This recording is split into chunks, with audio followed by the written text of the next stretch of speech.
I talk to anybody, but some people don't, they ain't been telling the truth. And you call me an asshole. And then you said you hated me. They wanted to see if I could act and behave like a rookie. Why'd you quit? Why'd you retire? I wanted to get a chance to guard you and defend you because I know I can stop you. He always talked trash and people don't really understand it. Michael, who do you think you are? People say one of Michael Jordan's teammates was called a racist, and this story explains everything about how hate shaped the greatest player ever. Jordan's career wasn't just about championships and highlight reels, it was built on something darker, something most people don't talk about. 6 players pushed him, challenged him, and made him so angry that he turned that rage into fuel. These weren't just opponents, they were the builders of his legend, and without them, there's no 6 rings, no last dance, no GOAT conversation. Think about it. What if I told you the greatest basketball player of all time needed enemies to become great? That without the freeze-outs, the trash talk, the physical beatdowns, Michael Jordan would have just been another talented scorer? Before you click away, let me show you how 6 men helped create the most dominant athlete in sports history. And trust me, by the end of this, you'll see these rivalries completely differently. Here's what nobody tells you about greatness. It doesn't happen in a vacuum. Jordan didn't wake up one day and decide to be unstoppable. He was forged in fire, shaped by conflict, hardened by people who refused to bow down. And it all started with one man who tried to embarrass him in front of the entire world. The year was 1985. Michael Jordan, the rookie sensation, walked into the NBA All-Star Game in Indianapolis with all the hype in the world. The fans loved him, the media couldn't stop talking about him, and the old guard absolutely hated him for it. This is where Isiah Thomas enters the story. The theory goes that Isiah organized something called the freeze-out. The idea was simple. Don't pass the ball to the rookie. Make him look foolish. Put him in his place. Picture the scene. Jordan's on the court with legends like Magic Johnson, Larry Bird, and Julius Erving. These guys had already won championships, already earned their respect. And here comes this kid from North Carolina with endorsement deals and magazine covers before he'd even proven himself in the playoffs. The veteran saw him as disrespectful to the natural order of things. Thomas, as the Eastern Conference point guard, allegedly had the power to control the ball flow. He could decide who ate and who starved. Jordan took only 9 shots in 22 minutes. He finished with 7 points. For a guy averaging 28 points per game, this was humiliation. Now, some people deny the freeze-out ever happened. Magic Johnson's agent said there's no way Larry Bird would team up with Isiah for anything, and he had a point. Bird and Thomas hated each other. Julius Erving was on that team too, and Dr. J wasn't the type to participate in petty hazing. But here's the thing. It doesn't matter if the conspiracy was real. Jordan believed it was real, and that belief changed everything.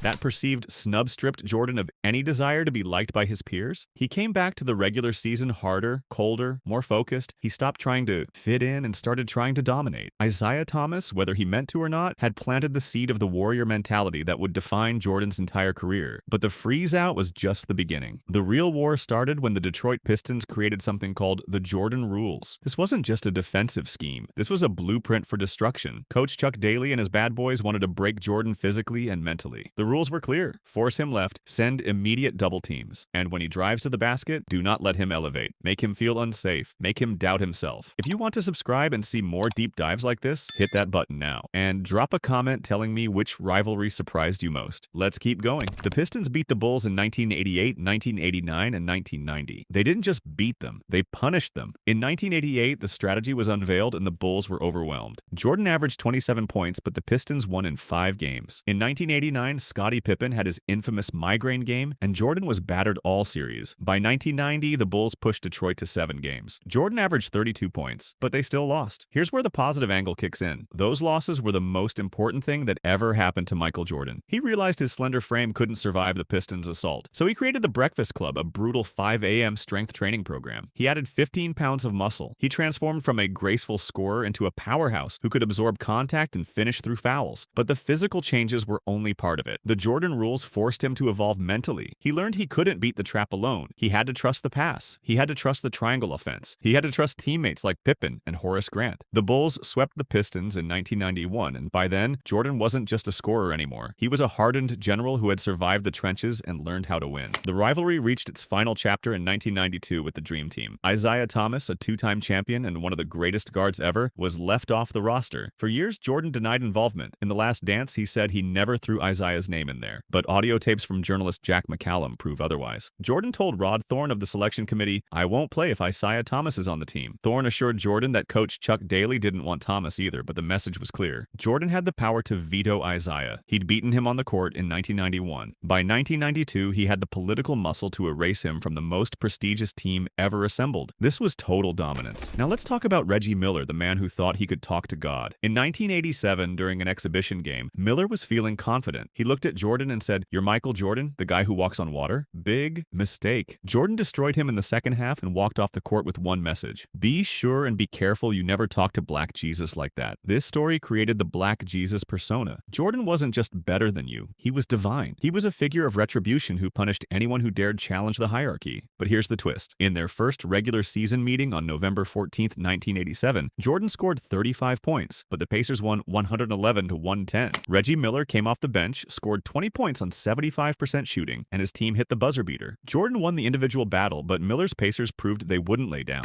This dynamic defined their entire rivalry. Jordan almost always won the statistical war, but Miller never stopped believing he could win. That confidence, that audacity, forced Jordan to stay sharp. The ultimate test came in the 1998 Eastern Conference Finals. The last Dance Bulls were running on fumes, and the Pacers pushed them to the brink. In Game 4, Miller hit a game-winning three-pointer with less than a second left. He shoved Jordan slightly to create space, proving he wasn't afraid of the moment or the man. The Bulls survived Game 7, but the Pacers were widely considered the toughest challenge Chicago faced during their second three-peat. Reggie Miller's role in Jordan's career was to provide the audacity of hope. Unlike other shooting guards who were intimidated by Jordan's reputation, Miller genuinely believed he could win. That delusion, or maybe that confidence, ensured Jordan could never relax. Miller was the pest that kept the lion from sleeping. When the bad boys declined, the New York Knicks stepped up as the next physical threat. Under Pat Riley, they adopted Detroit's rough defensive style, and John Starks was their emotional leader. Starks was the complete opposite of Jordan in pedigree. Jordan was the third overall pick, an NCAA champion, a global icon. Starks was undrafted. He'd bagged groceries before making the league. He had a massive chip on his shoulder. In their first encounter, Starks tried to physically intimidate Jordan. He hit him in the back of the forearm on the first play. Jordan's response was ice cold. "All right, you're going to be calling me Mr. Jordan before the night is up." Starks represented the street side of basketball. He was volatile, emotional, fearless. For Jordan, Starks was a test of composure. Could the polished superstar handle the chaotic energy of the undrafted brawler? The Knicks built their entire identity around this grit. Patrick Ewing in the paint, Anthony Mason banging bodies, Charles Oakley setting bone-crushing screens, and Starks was the heart of it all. The guy who played with reckless abandon because he'd already lost everything once and wasn't afraid to lose again. He dove for loose balls like his life depended on it. He challenged shots he had no business challenging. The Madison Square Garden crowd fed off his energy, turning every Bulls-Knicks game into a war. The defining moment came in Game 2 of the 1993 Eastern Conference Finals. Starks drove baseline and threw down a left-handed dunk over Jordan and Horace Grant. The image became iconic. The Knicks were up 2-0. But here's the reality. Jordan rallied the Bulls to win the next 4 games straight. Starks, the hero of Game 2, shot 0 for 11 in the fourth quarter of the decisive Game 6. He crumbled under the pressure that Jordan thrived in. Jordan and Starks met 4 times in the postseason. Jordan won every single series. Starks provided the highlight, but Jordan provided the victories. This rivalry reinforced the idea that while others might have moments of greatness, Jordan possessed sustained greatness. He was the one who showed up when it mattered most. By 1996, Jordan was back from his baseball retirement, leading a 72-win Bulls team that seemed invincible. The Seattle Supersonics, led by Gary Payton and Shawn Kemp, met them in the finals. Payton, known as the Glove, was the reigning Defensive Player of the Year. For the first 3 games, Seattle coach George Karl made a huge mistake. He didn't put Payton on Jordan, fearing foul trouble. Jordan capitalized. He averaged 31 points per game as the Bulls took a 3-0 lead. In Game 4, Karl finally switched Payton onto Jordan. The impact was immediate. Over the next 3 games, Payton held Jordan to 23.7 points per game on just 36.7% shooting. The statistics objectively show that Payton gave Jordan significant trouble. He denied him the ball, forced difficult fadeaways, disrupted the triangle offense. Holding Jordan to 36% shooting over 3 games is a defensive masterpiece. But in The Last Dance documentary, when shown footage of Payton claiming his defense took a toll, Jordan threw his head back and laughed. The glove. I had no problem with the glove. I had a lot of other things on my mind. This reaction is fascinating. Objectively, Payton had an impact, but Jordan refused to acknowledge it. He was protecting his legacy. Even decades later, he wouldn't give an opponent the satisfaction of a moral victory. He reduced Payton's Herculean effort to a footnote in his own story. The positive angle here is Jordan's absolute unyielding self-belief. He viewed the result, the championship, as the only truth. The struggle was immaterial. As Jordan entered his second three-peat from 1996 to 1998, he faced a new problem. He'd already beaten everyone. The bad boys were gone. The Lakers were rebuilding. The Celtics were irrelevant. So Jordan started manufacturing enemies. Brian Russell of the Utah Jazz became the primary victim of this psychological strategy. During Jordan's baseball hiatus in 1994, he visited the Bulls while playing for the Birmingham Barons. He encountered Russell, Russell, then a young Jazz player. According to Jordan, Russell approached him and said, "Why you quit, man? You knew I could guard your ass, you had to quit." Jordan stored this comment in his mental vault. From that point on, he's been on my list. Jordan used Russell as a prop for his greatest moments. In Game 1 of the 1997 Finals, Jordan hit the buzzer beater over Russell to win the game. In Game 6 of the 1998 Finals, with the Bulls down by 1, Jordan stole the ball from Karl Malone, drove the floor, and executed a crossover that sent Russell slipping before burying the championship-winning jumper. The last shot, the perfect ending. But Jordan wasn't done. In his 2009 Hall of Fame induction speech, he brought up Brian Russell by name in front of all the basketball legends. He recounted the 1994 conversation saying, "I hate to do it to him, he's such a nice guy." But Brian Russell came to me and said, "Why would the greatest player of all time spend his Hall of Fame speech talking about a role player?" Because Jordan needed conflict. He needed to feel doubted. Russell's trash talk, likely harmless at the time, was converted by Jordan into high-octane fuel that powered him through 2 grueling finals against Utah. Russell wasn't a rival in terms of talent. He was a rival in terms of utility. Finally, there's Christian Laettner, the only college player selected for the 1992 Dream Team. He was chosen over Shaquille O'Neal. Laettner represented the world Jordan had left behind, the privileged, entitled atmosphere of Duke University. Before the Dream Team went to Barcelona, they scrimmaged against a select team of college stars in La Jolla. In a shocking result, the college kids beat the Dream Team in the first scrimmage. Jordan and the veterans had played casually, maybe underestimating the young players. The next day, the Dream Team destroyed the select team. They physically brutalized the college players, sending a clear message about the gap between potential and mastery. Laettner was effectively an outcast on the Dream Team. He was the king of college basketball, featured in the documentary I Hate Christian Laettner due to accusations of racism, arrogance, and dirty play. Multiple Duke teammates had accused him of racist behavior. He was seen as a privileged bully. On the Dream Team, Jordan, Pippen, and Barkley relentlessly targeted Laettner in practice. They viewed him as soft, entitled, representative of the Duke system they despised. By humbling Laettner, Jordan was sending a message to the incoming generation of stars like Shaq and Chris Webber. You are not ready. You haven't earned your stripes in the professional trenches. Laettner served as the foil that highlighted Jordan's transformation from a talented youngster to the hardened, undisputed king of the sport. So here's the truth that nobody wants to admit. Michael Jordan's career was not a solo act of brilliance. It was a reactive process shaped by a specific competitive environment. He was a predator who required prey, and when that prey didn't exist, he created it. Isaiah Thomas provided the pain, forcing the physical and tactical evolution required to become a champion. Reggie Miller provided the audacity, challenging Jordan's divinity and keeping his reflexes sharp. John Starks provided the resistance, testing his ability to maintain composure in chaos. Gary Payton provided the puzzle, forcing Jordan to value winning over stats. Brian Russell provided the manufactured fuel to power the final leg of the journey. Christian Laettner provided the contrast, showing the chasm between amateur greatness and professional immortality. The positive angle of these rivalries is simple. Jordan's greatness was an adaptive response. He consumed the hostility, the trash talk, the defenses thrown at him. He metabolized them into the energy required to win 6 championships. Each rival in their own way was an essential co-author of the Michael Jordan legend. They were the flint against which his steel was struck. Without them, there is no GOAT. Without them, there is no Last Dance. Without them, Michael Jordan is just another talented player who never reached his full potential. These 6 men didn't just challenge Jordan. They built him. They forced him to become something more than human. They turned him into the legend we still talk about today. That's the real story of Michael Jordan. Not just the wins, but the wars that made the wins possible. If you made it this far, do me a favor. Subscribe to the channel so you don't miss more stories like this. Drop a comment telling me which of these 6 rivalries you think was the most important to Jordan's career. Was it Isaiah and the Pistons who broke him down and forced him to rebuild? Was it Reggie who kept him sharp when everyone else was afraid? Or was it one of the others? Let me know what you think. Thanks for watching, and I'll see you in the next one.